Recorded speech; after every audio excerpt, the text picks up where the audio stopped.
Christmas, I give you scrap-a-pa-ca-ca. The very next day, you boom, boom, brrr, boom. This year.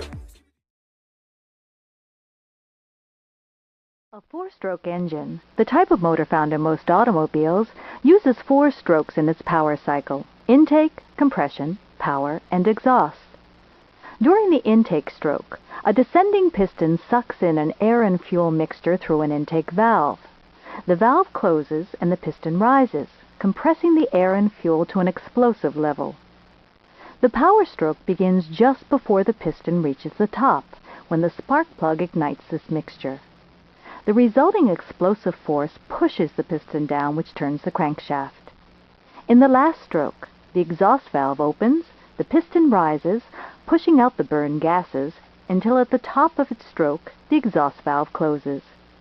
The intake valve then opens, and the 4-stroke cycle begins again.